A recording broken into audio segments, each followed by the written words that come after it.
In Roman mythology, which of course is rooted from Greek mythology, Juno was the wife and sister goddess of Jupiter. And Jupiter was sort of being naughty with some friends, so he cast a veil of clouds around himself and his friends. But of course Juno was a fairly powerful god herself and used her powers to look right through the clouds and see the true nature of Jupiter and understand what he was really up to. And that's exactly what the Juno spacecraft does for us, is that it goes there with special instruments in a special orbit and uses its powers to see right through Jupiter's clouds and understand its true nature, which is holding these secrets for us about how the solar system formed and where we all came from. Juno spins like a propeller, where the propeller's kind of facing the sun because they're all solar powered.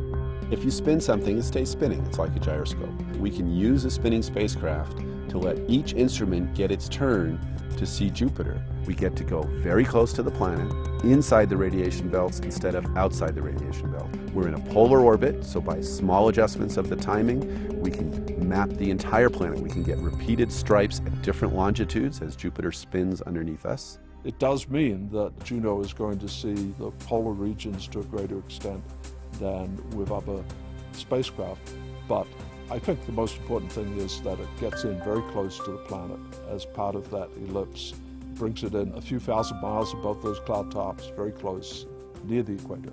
We're going to go over the poles of Jupiter. That means we can study the magnetosphere in a different way. A magnetosphere is the sphere of influence of a magnetic field. So a planet that has a magnetic field has a magnetosphere when its sphere of influence extends beyond the planet out into space and affects the region around it. The magnetosphere of Jupiter is vast. So if you think of Jupiter being 10 times the size of the Earth, and the magnetosphere is 100 times the size of Jupiter. I would expect Juno to tell us more about how planets work, meaning how the heat gets out, what kinds of flows exist inside the body, how magnetic fields get generated. Learning what Jupiter is made of, we will learn such a wide range of things. For indeed, Jupiter is the most massive planet in the solar system. It is the body you want to understand in order to understand the architecture of everything else, including Earth.